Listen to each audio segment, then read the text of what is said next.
Earlier today, my solicitor was contacted by the police, and they said they would like to interview a small number of MPs and peers for further inquiries. I said all along that I would cooperate fully with any investigation. I want to explain the MP announced that it will launch an investigation into alleged cases of the misuse of expenses by MPs. The publication of their expenses online might night. At the age of 113. The previous holder of the title, who was 9 months older than Mr. Allingham, died in Japan today. Thank you, Harriet. You're listening to The World Tonight with Rithala Shah.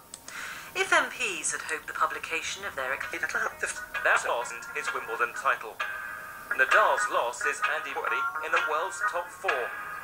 It's far too... Age of 113. It's far too early to get carried away, but it's a fact that Andy Murray carried away, but it's a fact... Henry Allingham has become the world's oldest man at the age of 113.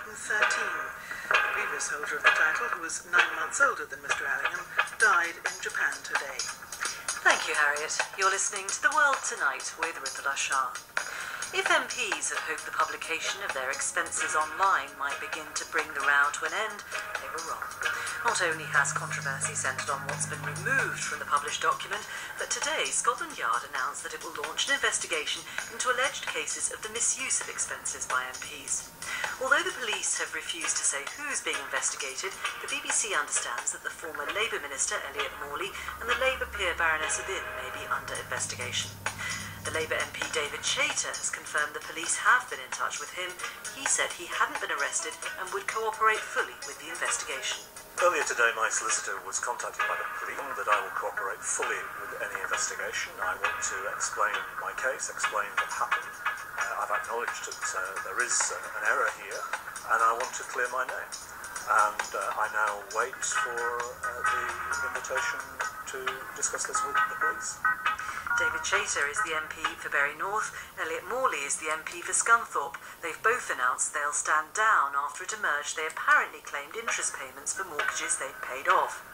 Baroness O'Dynn is alleged to have named an empty Maidstone flat as her main home, enabling her to claim expenses for peers living outside London.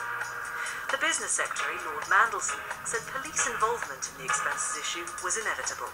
I should think in some cases, where there are allegations of fraud, not just a sort of over-milking of the system, if I can put it in that way, the police will need to take a look at this. But, whilst I can understand that the government takes the biggest hit because we're in charge and people say, well, it shouldn't have happened on their watch, what people also know and say is that all the parties are to blame and they've all got to join together in cleaning up the system.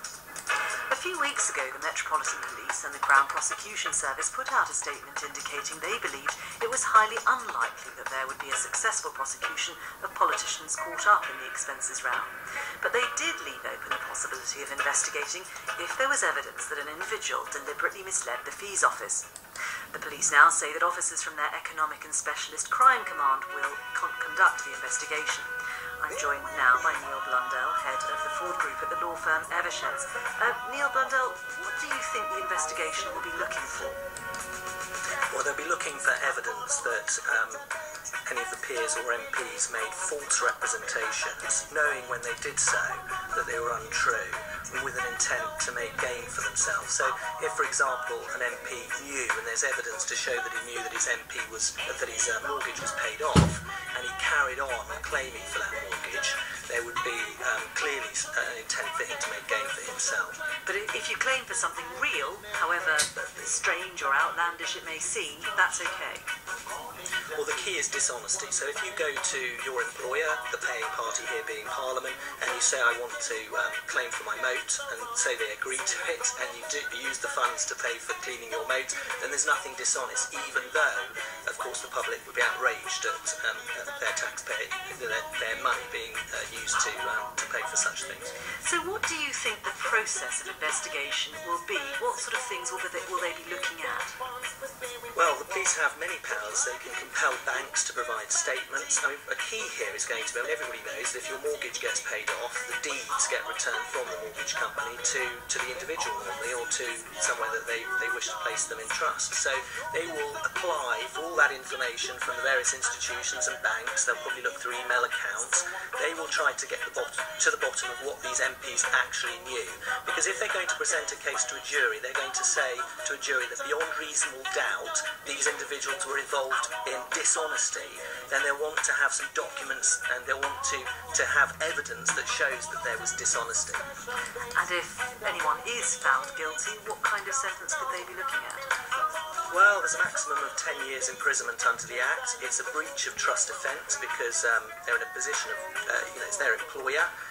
So they could well be looking at a term of imprisonment if they were found guilty. One last thought, given all the publicity surrounding this, could anyone hope to have a fair trial by jury? Well, absolutely. I mean, the jury, I think the jury system works very well in this country.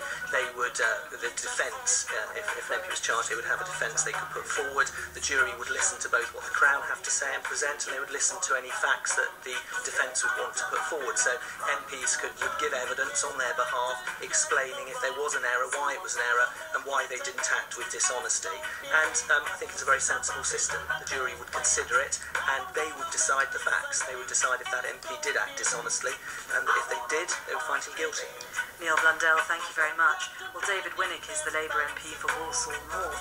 His expense claims haven't been the subject of controversy. In fact, his total expense claims place him among the bottom 10 lowest claimants in the last financial year, and he's on the line now. David Winnick, if I could ask you for your reaction then about this announcement of the police investigation. Well, it's inevitable, I suppose.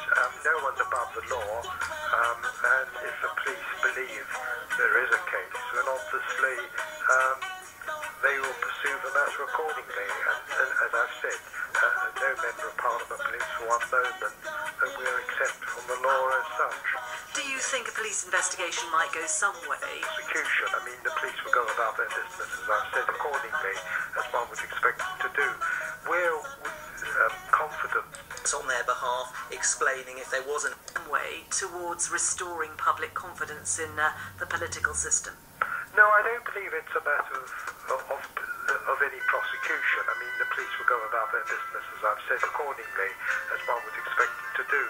Where confidence is required in Parliament is that if we let the public know, which we haven't done, I'm afraid, all the facts and information. You see, I had hoped, like most members of Parliament, and I do emphasise, like most members of Parliament, that when we said we would release the information, we would do so in a way which would be quite clear to everyone that we've been totally above board. So are you critical then of this blacked out information that's emerged? Yes, and I shall raise the matter, as I'm sure others will, in Parliament. It's been a grave disservice to us. It's embarrassing.